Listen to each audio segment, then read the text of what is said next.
अब है plant hormone. देखो, पादप में जो हार्मोन पाए जाते हैं वो क्या है? जो हार्मोन होते हैं बेटा, हार्मोन्स होते हैं। हार्मोन किसके बने होते हैं? केमिकल के या केमिकल कंपाउंड। हार्मोन्स क्या हैं?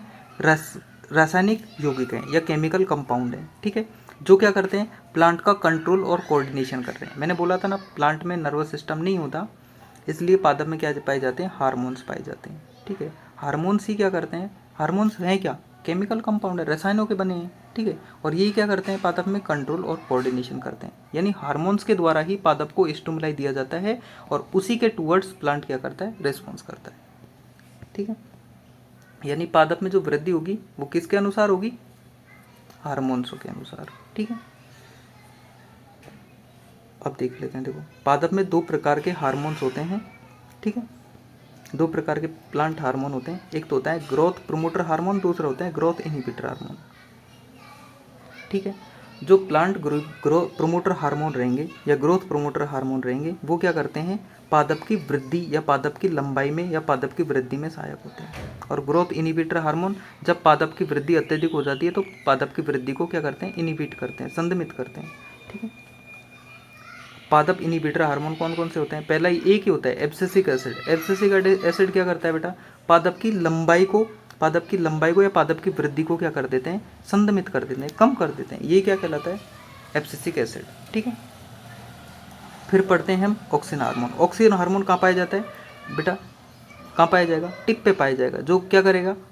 रेगुलेशन करेगा किसका? फोटोट्रोपिज्म का। यानी पादप की टिप पे पाया जाएगा, जो पादप की लंबाई को नियंत्रित करेगा, ठीक है। फिर पढ़ते हैं हम दूसरा हार्मोन, जिब्रेलिन। जिब्रेलिन जो होता है पादप के इंटरनोड्स वाले भाग पे यानी स्टम में पाया जाता है। और क्या करता है जिब्रेलिन? स्टम की लंबाई को बढ़ाता है, ठीक है। Increase the internode growth. Nodes और इंटरनोड्स क्या होते हैं? देखो, ये मान लो पादप का तना है, ठीक है। गन्ने का तना होगा, गन्ने देखा होगा आपने, तो गन्ने में देखो बीच बीच में इस प्रकार के सेप्टम पाए जाते हैं, इस प्रकार के, ठीक है। और जो ये वाला सेप्टम और रिंग जैसी स्ट्रक्चर आपको दिखाई देती है, इसको बोलते हैं नोड्स। इन सबको क्या बोलेंगे? नोड्स। ये नोड्स, ये नोड्स। अब देखो, इन दो नोड्सों के बीच में ये वाला स्थान बचा जिसको आप खाते हो, ये क्या है? इंटरनोड, ठीक है। और इसकी लंबाई में वृद्धि कौन करता है? आपने देखा होगा काफ़ी प्लांट्स जो होते हैं, काफ़ी गन्ने का पादप हुआ है, उसमें आप इंटरनोड छोटा छोटा मिलेगा, किसमें बड़ा बड़ा मिलता है, ठीक है। तो इसकी लंबाई को कौन नियंत्रित करेगा? जिब्रेलिन। अगर जिब्रेलिन का संश्लेषण ज़्यादा हो रहा है तो ये जो इन दोनों के बीच में जो गैप है, इंटरनोड है, इसकी लंबाई बहुत अधिक बढ़ जाती है, ठीक है। आ गया समझ में? फिर है ऑक्सिन। ऑक्सिन हार्मोन मैंने बताया था, मान लो ये पादप है हमारा, ऑक्सिन हार्मोन इसके टिप पे पाया जाएगा, चाहे जड़ हो चाहे ऊपर वाला शीर्ष वाला भाग हो, टिप पे पाया जाएगा और क्या करेगा? शीर्ष की लंबाई को बढ़ाता है। आया समझ में? ऑक्सिन हार्मोन शीर्ष पर पाया जाएगा, पादप की लंबाई को बढ़ाएगा। दूसरा है जिब्रेलियन हार्मोन। जिब्रेलियन हार्मोन क्या बताया था मैंने? स्टम की लंबाई में वृद्धि करेगा या इंटरनोड में वृद्धि करेगा, दोनों एक ही बात है, स्टम या इंटरनोड में वृद्धि करेगा। तीसरा है साइटोकाइनिन। साइटोकाइनिन क्या करता है बेटा पादप में? देखो, साइटोकाइनिन हार्मोन है, जे केवल किस में पाया जाएगा? पादप में। ये हम एनिमल हार्मोन नहीं पढ़ रहे हैं, केवल पादप के अंदर पाए जाने वाले हार्मोन देख रहे हैं, ठीक है। तो देखो, सबसे पहले हमने देखा सबसे पहले देखा एब्सिसिक अम्ल। एब्सिसिक अम्ल क्या करता है? पादप की लंबाई को संदमित कर देता है, जिसके कारण पादप की लंबाई प्रॉपर नहीं हो पाती, ठीक है। दूसरा देखा ऑक्सिन। ऑक्सिन टिप पे पाया जा रहा था, जो क्या कर रहा था? पादप की लंबाई को बढ़ा रहा था। ये कम घटा रहा था, ये बढ़ा रहा था, ठीक है। जिब्रेलिन स्टम की लंबाई को बढ़ा रहा था, यानी इंटरनोड्स की लंबाई को बढ़ा रहा था। बीच में जो, जैसे गन्ने का एग्जांपल बताया, बीच में जो पार्ट पाया जाता है उसी को इंटरनोड बोलते हैं, उसी की लंबाई में वृद्धि कर रहा था। तीसरा है साइटोकाइनिन। साइटोकाइनिन क्या कर रहा है? Cytokinin see for cell division. पादप में क्या करता है? कोशिका विभाजन को प्रमोट करता है। सेल डिवीजन को प्रमोट कौन करता है? Cytokinin hormone. और ये हार्मोन इंपॉर्टेंट है, एक एक काम फंक्शन दिया हुआ है और इनको याद कर लेना अच्छे से, ठीक है। और अब हम डिटेल में पढ़ेंगे ऑक्सिन हार्मोन, ठीक है। अब देखो, आपकी क्वेश्चन फॉर्म में दिया हुआ है, क्वेश्चन फॉर्म में करवा रहा हूँ, बना नोट्स लेना। देखो, role of auxin in phototropism, यानी फोटोट्रोपिज्म जो है उसमें ऑक्सिन की क्या भूमिका है। देखो, ऑक्सिन किस प्रकार कार्य करता है। अगर मान लो सूर्य का प्रकाश, फर्स्ट सिचुएशन में देखो, फर्स्ट वाली में, इस वाली कंडीशन में जिसमें देखो सूर्य का प्रकाश हमको मिल रहा है, लेकिन जो पादप है, पादप का टिप वाला भाग है, मैंने क्या बोला, टिप वाले भाग में क्या पाया जाएगा, ऑक्सीजन पाया जाएगा।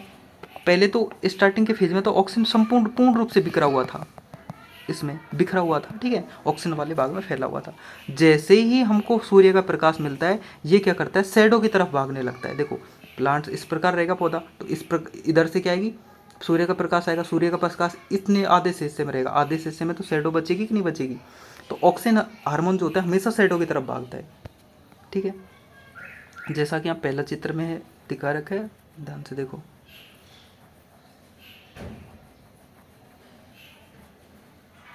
देखो सूर्य का प्रकाश आ रहा है, जहाँ पर ऑक्सीजन हार्मोन है, ऑक्सीजन हार्मोन क्या किया, सूर्य के प्रकाश को देख के सीधा शैडो वाले रीजन में चला गया। और दूसरा रीजन कैसा रह गया, लाइट रीजन, दूसरा शैडो रीजन, ठीक है। लाइट रीजन से ऑक्सीजन हार्मोन किधर शिफ्ट हो गया, शैडो रीजन की ओर, ठीक है। देखो दूसरे में व्हेन लाइट इज कमिंग, देखो when light is coming from one side of plant, oxygen diffuse towards the shadow side, shadow side की ओर डिफ्यूज हो जाता है। दूसरे में oxygen stimulate cell shadow area to grow longer compare to other side. और जिधर की तरफ मैंने बोला ऑक्सीजन हार्मोन क्या करता है, पादप की लंबाई में वृद्धि करता है। और देखो ऑक्सीजन हार्मोन किधर का गया, शैडो वाले रीजन में चला गया, नहीं चला गया, देखो इस वाले रीजन में आ गया, ये पॉइंट पॉइंट वाला है, कौन सा है, ऑक्सीजन हार्मोन, इधर पूरा ऑक्सीजन हार्मोन है, ये इधर वाले रीजन में ऑटोमेटिक चला गया, ठीक है।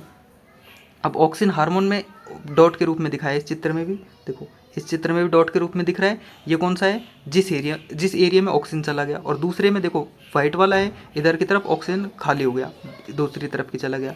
और मैंने बताया था ऑक्सीजन हार्मोन क्या करता है, हमेशा लंबाई में वृद्धि करता है, ठीक है। तो देखो तीसरे पैराग्राफ को और पढ़ो, shady side grow longer compared to other side hence bends towards the sunlight। अब देखो ये बोल रहा है ऑक्सीजन जो हार्मोन है वो किधर की तरफ चला गया है, शैडो रीजन की तरफ, जबकि लाइट रीजन में ऑक्सीजन हार्मोन है ही नहीं। तो जिधर की तरफ ऑक्सीजन हार्मोन अधिक होगा उसी एरिया में पादप क्या करेगा, वृद्धि अधिक करेगा, ठीक है। और ये कैसा हो जाता है, बैंड शेप का बन जाता है, क्योंकि ऊपर की ओर ऑक्सीजन चला गया और जिधर ऑक्सीजन है उधर इस प्रकार की ग्रोथ दिखा रही है। देखो अब देखो यहाँ से और यहाँ तक की लंबाई नाप के देखो, और यहाँ से यहाँ तक की लंबाई नाप के देखो, दोनों में लंबाई इस रीजन की अधिक है। क्यों, क्योंकि इसमें ज़्यादा अधिक मात्रा में ऑक्सीजन है। और जो सनलाइट के कारण लाइट एरिया से ऑक्सीजन किधर चला गया, शैडो रीजन में, और शैडो रीजन में क्या है, ऑक्सीजन है, ऑक्सीजन है। और ऑक्सीजन की उपस्थिति के कारण पादप अधिक लंबाई में वृद्धि कर लेता है, ठीक है। ये प्रयोग द्वारा सिद्ध किया हुआ था जो आपके बुक में दिया हुआ है।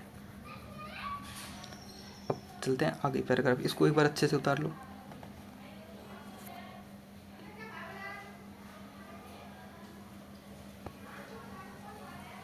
अब है लास्ट में थिग्मोट्रोपिज्म, ठीक है, या ऑक्सीजन, ठीक है। थिग्मोटिज्म क्या होता है, ध्यान से देखो। अगर मान लो पादप की वृद्धि या पादप की जो वृद्धि हो रही थी वो स्टिमुलाई या टच के प्रति होती है, ठीक है, टच की दिशा में होता है या स्टिमुलाई की दिशा में होती है, तो उसी को क्या बोलते हैं, थिग्मोटिज्म। जैसे आपने छुमे के पादप के हाथ लगाया और जिस एरिया में हाथ लगाया वही वाला एरिया सिंक हो गया, वापस से उसमें से वाटर निकल के वो वापस से सिकुड़ गया, उसी को क्या बोला जाता है, थिग्मोट्रोपिज्म, ठीक है। यानी सेंस के प्रति स्टिमुलाई, यानी पादप की गति किधर की तरफ हो, टच की तरफ हो या स्टिमुलाई की तरफ हो, उसको ही बोलते हैं थिग्मोट्रोपिज्म, ठीक है। अब आपकी बुक में एक क्वेश्चन फॉर्म में दिया हुआ है रोल ऑफ ऑक्सीजन, ठीक है, पादप की वृद्धि में ऑक्सीजन का रोल क्या है। देखो जैसे ही आप इसमें लिखा हुआ है, ध्यान से पढ़ो, when tip to tendril come in contact with the support more oxygen is diffuse from its side of synthesis, यानी टेप टेंड्रिल से towards the side of tendril, अभी साइड इज इन कॉन्टैक्ट। देखो इसका मतलब क्या हुआ, जैसे एक टेंड्रिल है, आपने बेल देखेंगे, लताएं देखी होंगी, और उसमें इस प्रकार की, देखो इस प्रकार की घुंडी देखी होगी, इस प्रकार की, यानी पादप की घुंडी की दिशा बता रहा है। जैसे देखो सेम वही वाला, देखो ये क्या है, सपोर्ट मान लो, उसका सपोर्ट का आधा हिस्सा है, वह सूर्य के प्रकाश की तरफ आया और दूसरा हिस्सा है इसमें ऑक्सीजन चला गया। अब ऑक्सीजन जिधर की तरफ चला गया पादप की लंबाई की वृद्धि उधर तरफ अधिक होगी, और वो क्या करेगा, राउंड फॉर्म में ऐसे कन्वर्ट होने लगता है, क्योंकि इधर से सूर्य का प्रकाश आ रहा है, वो दूसरी तरफ चला जाएगा। देखो यहाँ तक था, देखो वापस से डायग्राम के थ्रू समझो। टेंड्रिल का निर्माण किस प्रकार होता है, जो इस प्रकार की प्रतान पाई जाती है लता में, इस प्रकार की राउंड राउंड स्प्रिंग के जैसी दिखी होगी, उसकी देखो उसका निर्माण किस प्रकार होता है। देखो सबसे पहले इस प्रकार की थी वो, आधे हिस्से में सूर्य के प्रकाश का कारण आधे हिस्से में ऑक्सीजन चला गया। अब देखो पादप की वृद्धि इस प्रकार हो जाएगी, देखो ठीक है, जो ऊपर वाला रीजन है यहाँ पर सूर्य का प्रकाश नहीं है तो ऑक्सीजन उधर चला जाएगा और इधर वृद्धि हो जाएगी, इधर कम वृद्धि होगी, ठीक है। फिर इधर से सूर्य का प्रकाश आ जाएगा, ये दूसरी तरफ चली जाएगी, देखो ये यहाँ सूर्य इधर आएगा तो इधर का सूर्य का प्रकाश इधर चला जाए, इधर आएगा तो यहाँ से ऑक्सीजन उठ के दूसरी तरफ चला जाएगा, इधर वाले रीजन की तरफ, फिर ये अधिक वृद्धि कर लेगा, ये यूँ मुड़ जाएगा, फिर इस प्रकार मुड़ता रहता है। ये क्या है, ऑक्सीजन, देखो role of oxygen in tendril formation, ठीक है।